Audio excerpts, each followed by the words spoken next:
Good morning. No. After the 2 years we've had, good morning. Yes, wonderful. I must say, first of all, how good it is to see so many of you here, so many friendly faces, so many young people, and what an honor it is for me to be here and to be delivering this lecture. His father was a local government official. As a young man, he taught school children. He made his way to the big city to become an actor, created an acting company with some like-minded buddies, was the one in the group who could write, so became the house writer.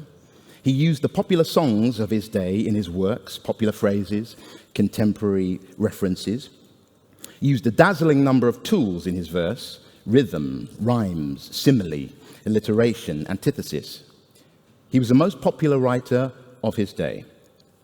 The head of state became his supporter and sometime benefactor, and he and his company would leave their theatre to perform specifically for him. What's your name, man? William Shakespeare. Lin-Manuel Miranda. Since 2017, when I played the role of Aaron Burr in the original West End production of Lin-Manuel's musical Hamilton, people have asked me, what makes Hamilton so special? How has it captured the imagination of the whole world? Why have I, on occasion, compared Lin-Manuel's work to Shakespeare? How can you compare Lin-Manuel to Shakespeare?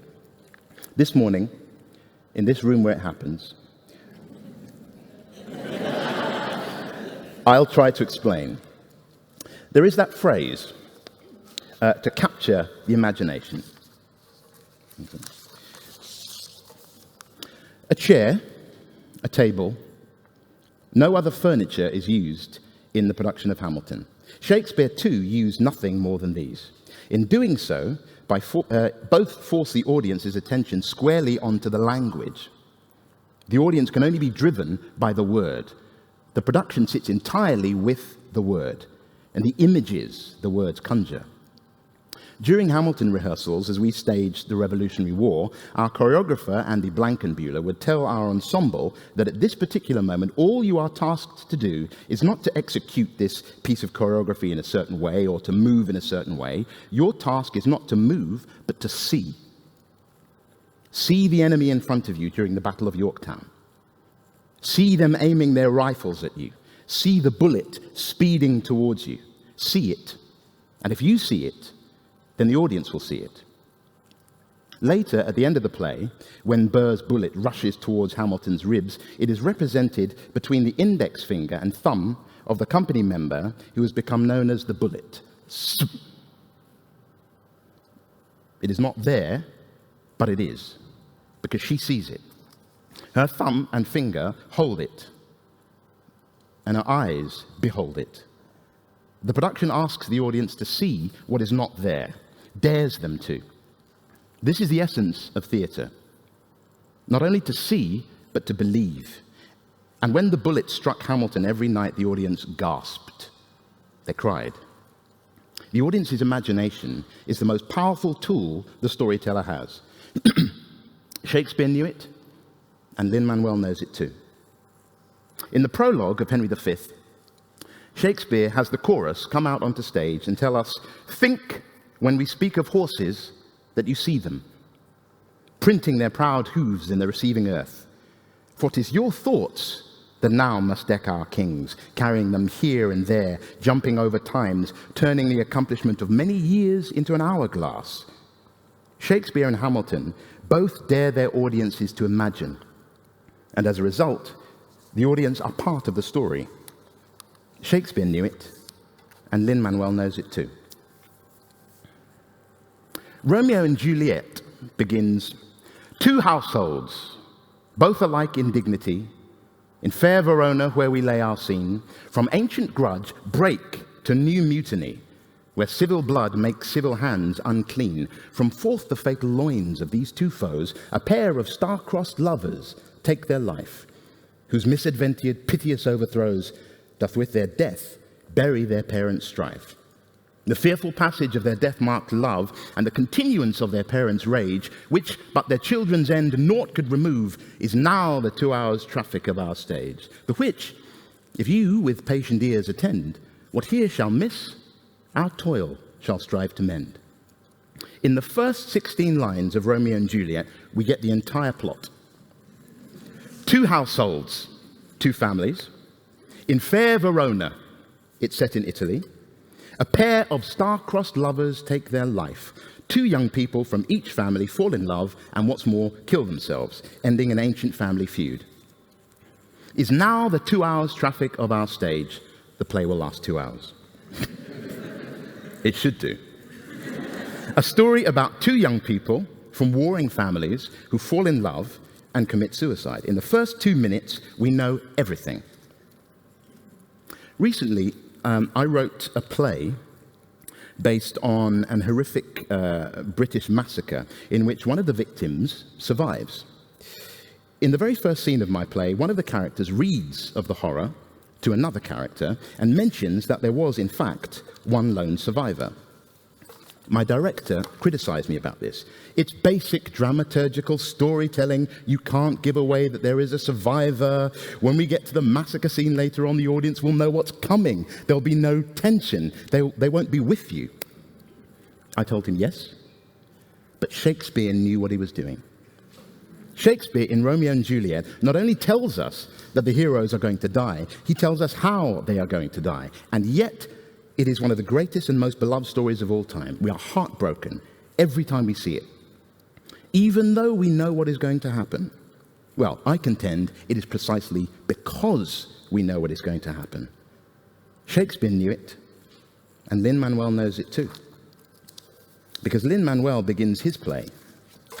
How does a bastard, orphan, son of a whore and a Scotsman, dropped in the middle of a forgotten spot in the Caribbean by Providence, impoverished in squalor, grow up to be a hero and a scholar? The $10 founding father without a father got a lot farther by working a lot harder, by being a lot smarter, by being a self-starter. By 14, they placed him in charge of a trading charter, and every day while slaves were being slaughtered and carted away across the waves, he struggled and kept his guard up. Inside, he was longing for something to be a part of. The brother was ready to beg, steal, borrow, or barter. Then a hurricane came and devastation reigned. Our man saw his future dripping down the drain. Put a pencil to his temple, connected it to his brain, and he wrote his first refrain, a testament to his pain.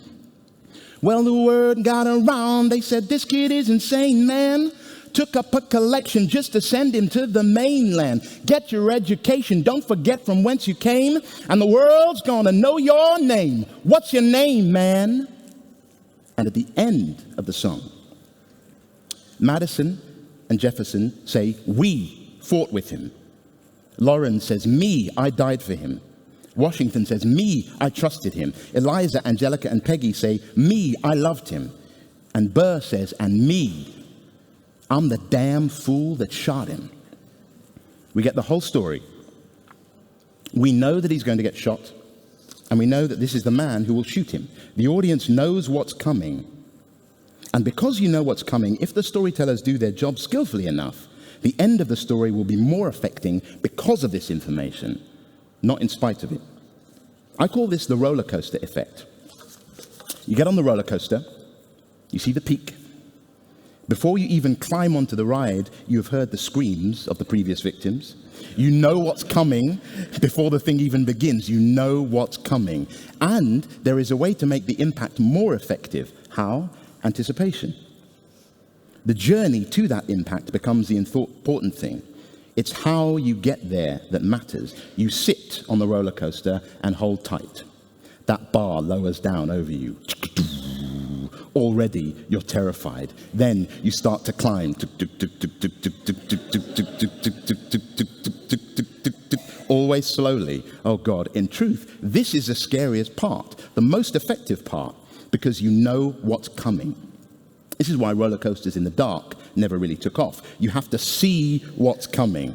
And when you know what's coming, Anticipation does all the work. You know that Juliet and her Romeo are going to end badly. You just don't quite know how. And somewhere in your soul, you know it's coming. Now, we, the audience, are forced to concentrate on the how. We've been given information about Juliet and Romeo that neither of the lovers even know themselves. We are now part of the story. We're involved. We know what's coming for them. We are on the roller coaster. In this method of storytelling, the emphasis lands squarely on the how of the story, on the journey, not the end result, the how. And what's the very first word spoken in Hamilton? How. Which I, Aaron Burr, step forward to ask the audience. From the end of the very first song, we have planted within the audience that something terrible is coming for Hamilton. It sits in the audience's soul for over 2 hours, so that by the time we get to the end, deep down, the sense of dread has been growing and growing and growing, building and building. And when the inevitable finally happens, the effect is greater. Shakespeare knew it, and Lin-Manuel knows it too. In the second half of Hamilton, there's a song called Take a Break, in which Hamilton tells his wife, Eliza, who's trying to get him to slow down, he says, "They think me Macbeth. Ambition is my folly. I'm a polymath, a pain in the ass, a massive pain. Madison is Banquo, Jefferson's Macduff, and Birnam Wood is Congress on its way to Dunsinane." Aaron Burr, Hamilton's friend, rival, and ultimately killer, isn't actually on stage when these words are spoken, but as the narrator of the piece, I chose to believe that he hears the entire play. Though he is not on stage when these particular words are sung, he hears all. And for me, one of the most difficult and bitter moments in the entire night for Burr is this moment. Hamilton's Shakespearean analogy in which Alexander casts everyone else in the tragedy except Burr. Let me repeat it. They think me Macbeth. Ambition is my folly. I'm a polymath, a pain in the ass, a massive pain. Madison is Banquo, Jefferson's Macduff, and Birnam Wood is Congress on its way to Dunsinane. Madison and Jefferson are there. Burr doesn't get cast. Overlooked. It enrages him. One in an evening of injustices for the friend and ultimate killer of Alexander Hamilton. But who would Burr cast himself as in Macbeth? I don't know. He'd probably cast himself as William Shakespeare, the author of everything. But if Burr were to pick a Shakespeare play and character for himself, it would almost certainly be Prince Hal, the Prince of Wales, in Shakespeare's Henry IV plays. Himself as Prince Hal, the destined, rightful, entitled heir to the throne. He'd cast Hamilton as Poins, his mate. Washington would obviously be King Henry, and you, the audience, would be the wonderfully corrupting Falstaff. Prince Hal, the Prince of Wales, knows that one day soon the crown will be placed on his head. And like all other young heirs, he's prepared to have fun in the meantime and bide his time until then, telling us in Henry IV, Part 1, "I know you all, and will a while uphold the unyoked humour of your idleness, yet herein will I imitate the sun, who doth permit the base contagious clouds to smother up his beauty from the world, that, when he please again to be himself, being wanted, he may be more wondered at by breaking through the foul and ugly mists of vapours that did seem to strangle him. If all the year were playing holidays, to sport would be as tedious as to work. But when they seldom come, they wished for come, and nothing pleases but rare accidents. So, when this loose behaviour I throw off, and pay the debt I never promised, by how much better than my word am I, by so much shall I falsify men's hopes, like bright metal on the sullen ground, my reformation glittering o'er my fault shall show more goodly and attract more eyes than that which hath no foil to set it off. I'll so offend to make offence a skill, redeeming time when men least think I will." In Hamilton, Aaron Burr is the son of the founding president of Princeton University, and along with all his other revolutionaries, is jostling for position as leader of their new nation. But where the Sons of Liberty are young, scrappy, and hungry to secure their place, Burr, like Prince Hal, bides his time, waits and waits and waits, ignoring Hamilton's challenge to go for and grab what he wants. In the song Wait For It, Lin-Manuel has the ambitious Burr tell us, just as Hal does, that Hamilton doesn't hesitate. He exhibits no restraint. He takes and he takes and he takes, and he keeps winning anyway. He changes the game, he plays, and he raises the stakes. And if there's a reason he seems to thrive when so few survive, then God damn it, I'm willing to wait for it. I'm willing to wait for it. Life doesn't discriminate between the sinners and the saints. It takes and it takes and it takes. We rise and we fall, and if there's a reason I'm still alive when so many have died, then I'm willing to wait for it. After my first Hamilton audition in New York, I waited 6 months for the final. And during that half year, I was offered the role of Aaron the Moor in Shakespeare's Titus Andronicus at the Royal Shakespeare Company. Aaron the Moor or Aaron Burr. I was tempted, certainly. Both kill people, incidentally. Ultimately, I chose Aaron Burr, or rather, he chose me. But Shakespeare's Titus Andronicus shares more with Hamilton than just the name of each play's so-called villain. One of the only contemporary images we have of one of Shakespeare's productions is an image a member of the public drew at the Globe of the play Titus Andronicus in 15 whatever it was. The play is set in ancient Rome, and in this illustration we see one of the characters on stage at the Globe in a combination of what we'd recognize as a Roman toga and Elizabethan doublet and hose. The character's wearing a toga and doublet and hose. It's fascinating to see the costume. Part authentic, part anachronistic. So according to this contemporary illustration, Shakespeare's production seems to have had one foot in the past and one foot very clearly in present-day Elizabethan London. The clothes that Shakespeare's audience would themselves be wearing. Titus was one of Shakespeare's earliest plays, and we can assume that his company presented all his plays in this way. In doing so, Shakespeare allowed his audience never to forget that although the play was about the past, the lessons in it applied directly to the present. Most interestingly, and perhaps importantly, however, we learn from this illustration that Shakespeare's audience had no problem with someone on stage wearing a Roman toga with an Elizabethan ruff. But then again, why should they? After all, the play, Titus Andronicus, set in ancient Rome, was not being spoken in Latin. It was being spoken in modern English. Just as Hamlet is not spoken in Danish, it's spoken in English. The audience don't care. Shakespeare wasn't a purist in that sense. He was an artist. And artists use whatever they need to connect with their audience and to stimulate their audience's imagination. The primary objective is to connect with your audience. Lin-Manuel is an artist. And what Shakespeare did in Titus, Lin did in Hamilton. We wear frock coats and boots and Regency gowns, but there are no powdered wigs. The hairstyles are of today. From the neck up, it's the 21st century. The audience can recognize themselves. This idea is identified most strikingly and obviously, of course, in the music. An 18th century, an 18th century setting with a 20th and 21st century sound. Hip-hop, rap, pop, from Tupac to Gilbert and Sullivan. Lin-Manuel uses whatever he needs in order to be able to tell the story and connect to his audience. The effect of these effects is to allow the audience to always be aware that what they are seeing and hearing absolutely relates to their lives today, right now.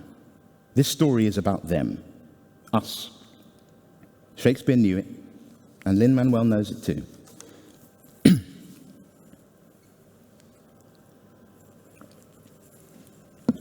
Two of the most shocking deaths in all of Shakespeare are those of Lady Macbeth and Ophelia in Hamlet.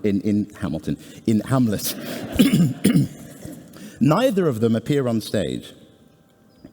When, in Hamlet, Laertes demands to know the whereabouts of his sister Ophelia, Hamlet's former lover, Hamlet's mother, Queen Gertrude, breaks the news to him like this. There is a willow, grows aslant the brook, that shows his hoar leaves in the glassy stream. There, with fantastic garlands did she come, of crow's flowers, nettles, daisies, and long purples, that liberal shepherds give a grosser name, but our cold maids do dead men's fingers call them. There, on the pendant boughs, her coronet weeds clambering to hang, an envious sliver broke, when down her weedy trophies and herself fell in the weeping brook. Her clothes spread wide, and mermaid-like a while they bore her up, which time she chanted snatches of old tunes, as one incapable of her own distress, or like a creature native and endued unto that element. But long it could not be, till that her garments, heavy with their drink, pulled the poor wretch from her melodious lay to muddy death. Now,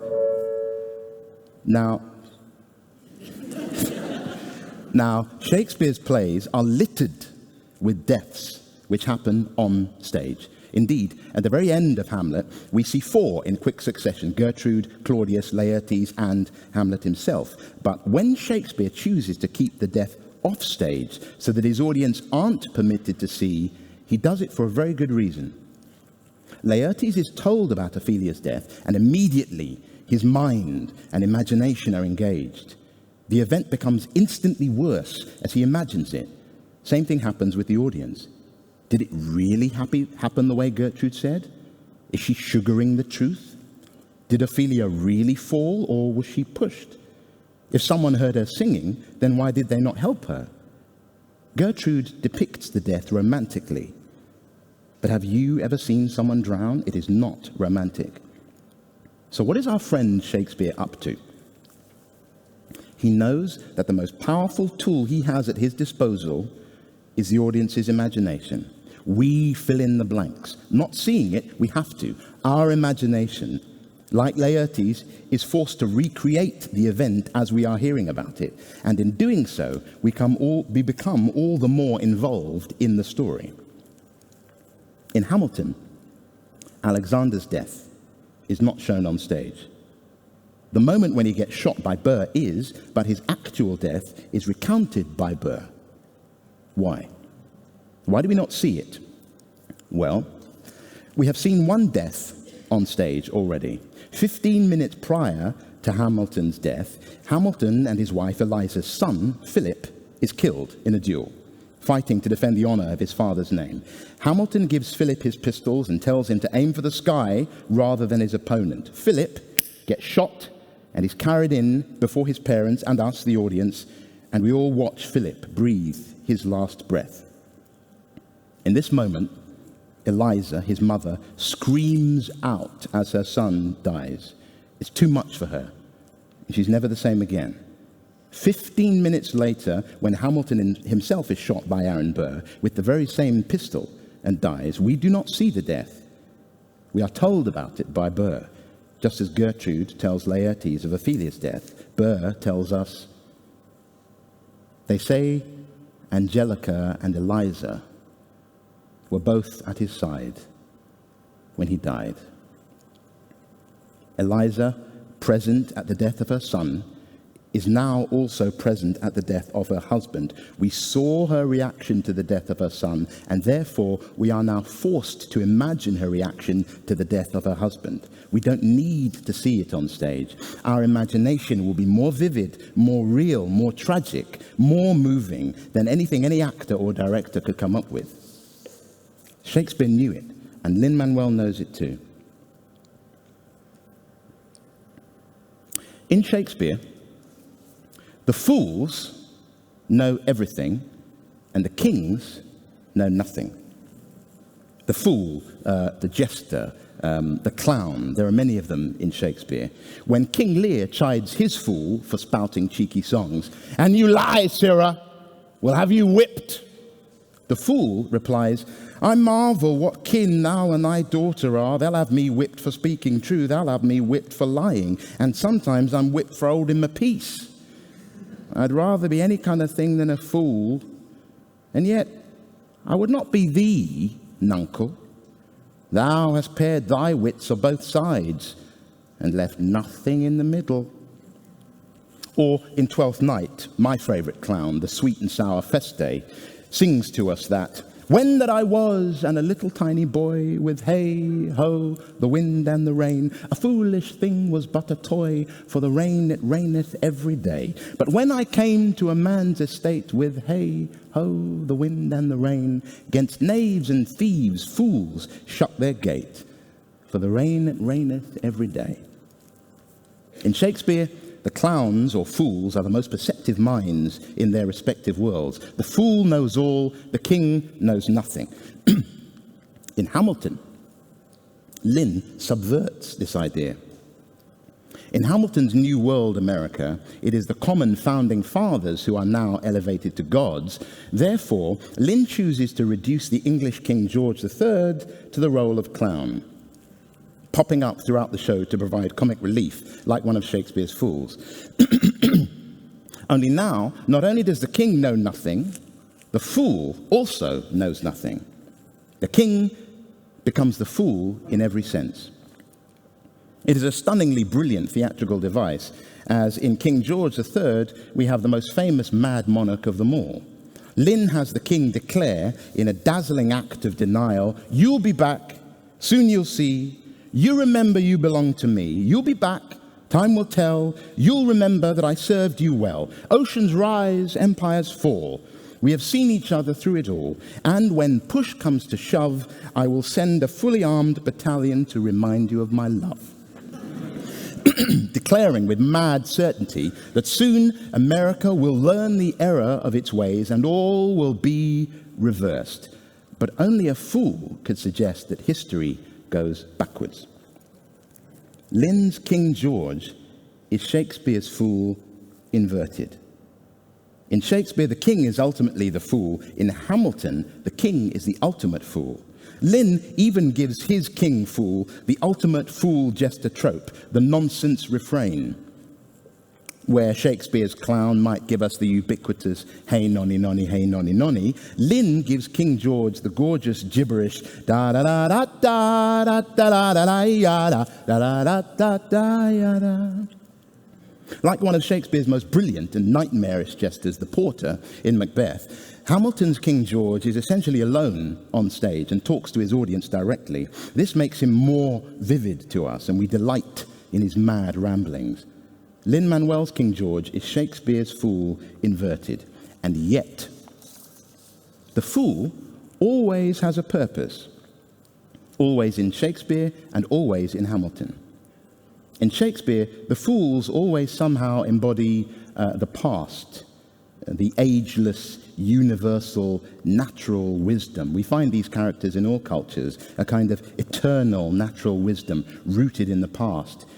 In so being, they foreground the hero, Macbeth or Hamlet or Lear or Viola, into a sort of vivid hyperpresence, because the hero's thoughts and consciousness have broken free of the natural order of sense, to fall or to soar, but they are free nonetheless. And we are attracted to the heroes even more as a result. In Hamilton, Lin-Manuel's King George fool serves a similar purpose. His declaration that history will somehow rewind gives an even more dazzling forward propulsion to Hamilton and the other founding fathers' forward-moving ambitions. While King George calls out from across the Atlantic that you'll be back, George Washington tells Hamilton, history has its eyes on you. In other words, we are ahead of history perpetually. We are the future. King George is there to throw the founding fathers into a vivid relief, and he does so unwittingly. I'd like to think that there is a world in which Shakespeare's King Lear fool meets Hamilton's King George III, and the fool would turn to King George and say, I'd rather be any kind of thing than a fool, and yet I would not be thee, nuncle. Thou hast pared thy wit on both sides, and left nothing in the middle.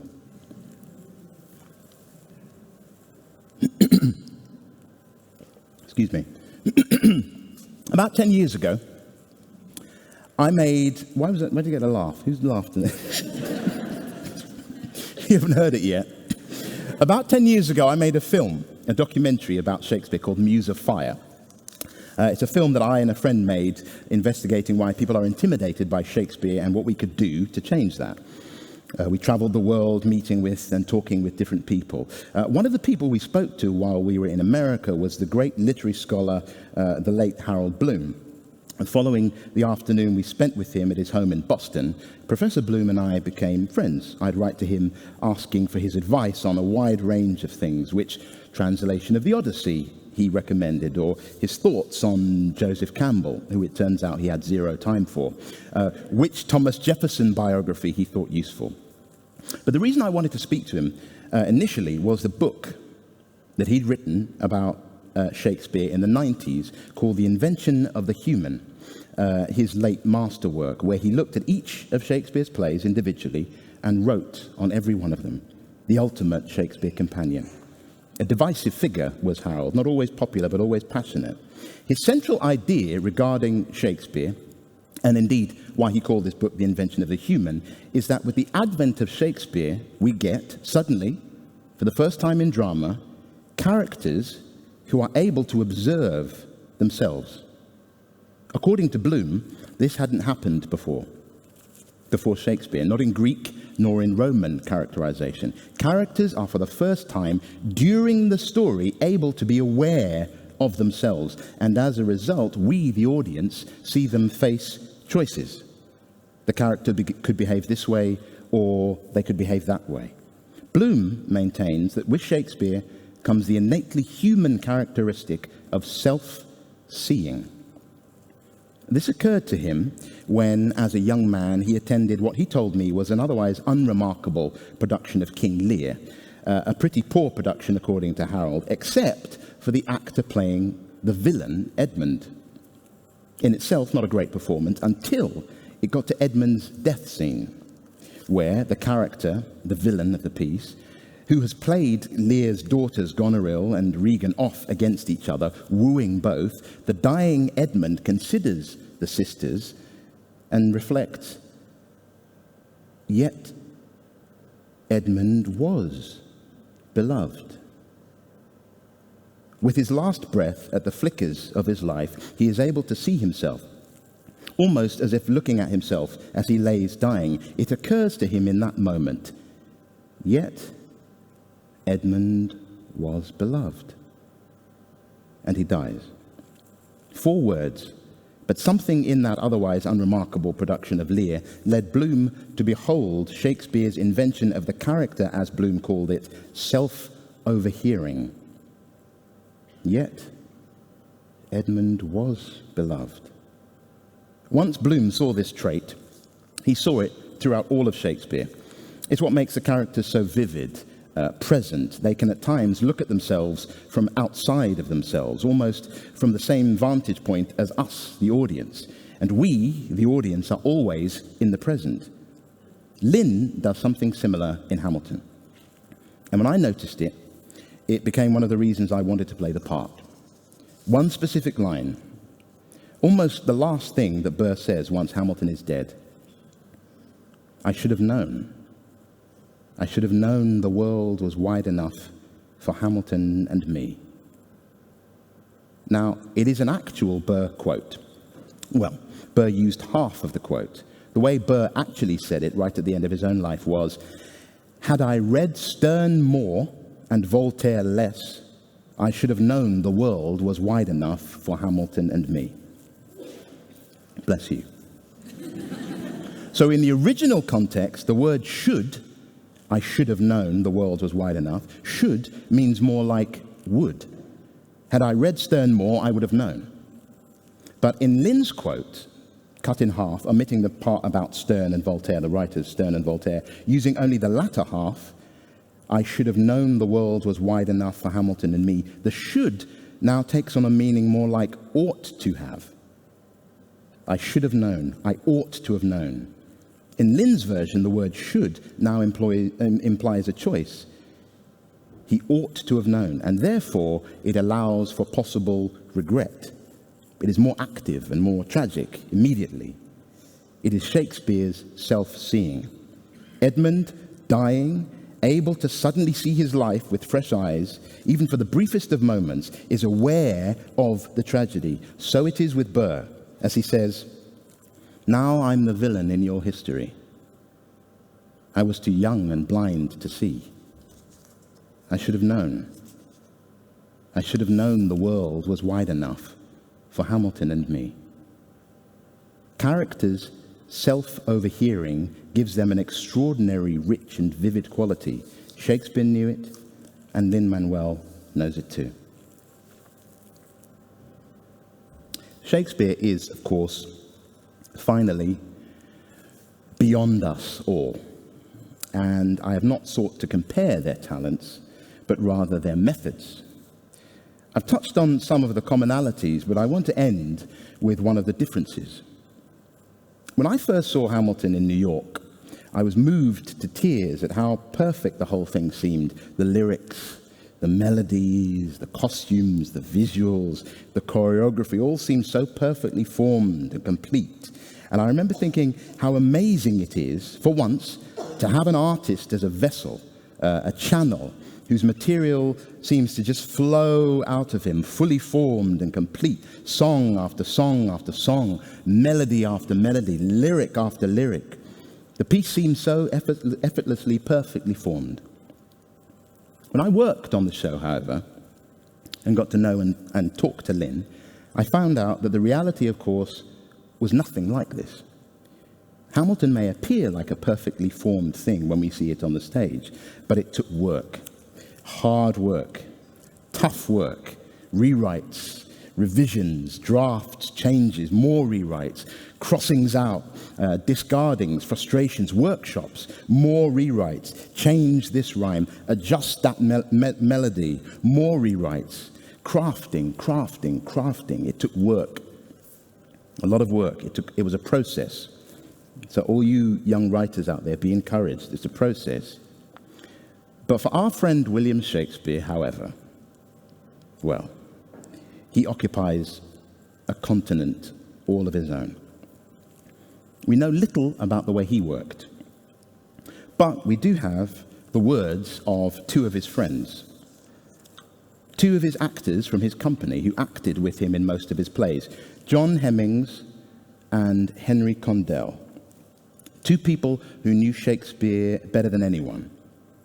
Two actors of the company who were also stakeholders in the company along with Shakespeare. John and Henry would have played those great middle parts, Horatio and Mercutio and Caliban. Shakespeare's plays were not published in his lifetime, and it was they, John and Henry, who, after Shakespeare died, made it their task to collect all of their friends' plays together and publish them for the first time as the collected first folio, the complete works as we know it today. When the folio was published, John and Henry included a note at the beginning of the volume to the reader about their late great friend, Will Shakespeare. In it, they tell us that, in their own words, they say, "As he was a happy imitator of nature, was a most gentle expresser of it.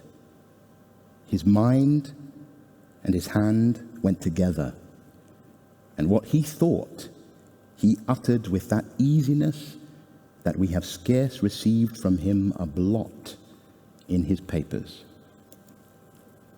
In other words, when Shakespeare wrote the plays, he wrote the play, and then he gave each actor only their specific part. If you're playing Hamlet, you get Hamlet's lines. If you're playing Juliet, you get Juliet's lines.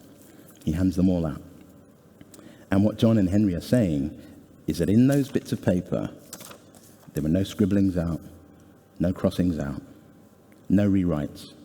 It seemed to just flow. To be or not to be, that is the question, whether it is noble in the mind to suffer the slings and arrows of outrageous fortune. What a piece of work is a man. Once more unto the breach, dear friends, once more. Or, in one of his final plays, The Tempest, one of the final things that he wrote, our revels now are ended. These, our actors, as I foretold you, were all spirits, and are melted into air, into thin air, and, like the baseless fabric of this vision, the cloud-capped towers, the gorgeous palaces, the solemn globe, the solemn temples, the great globe itself, yea, all which it inherit, shall dissolve, and like this insubstantial pageant faded, leave not a rack behind. We are such stuff as dreams are made on, and our little life is rounded with a sleep. Lin-Manuel echoes this in the final words of his Hamilton. Who lives, who dies, who tells your story? Thank you very much. Thank you.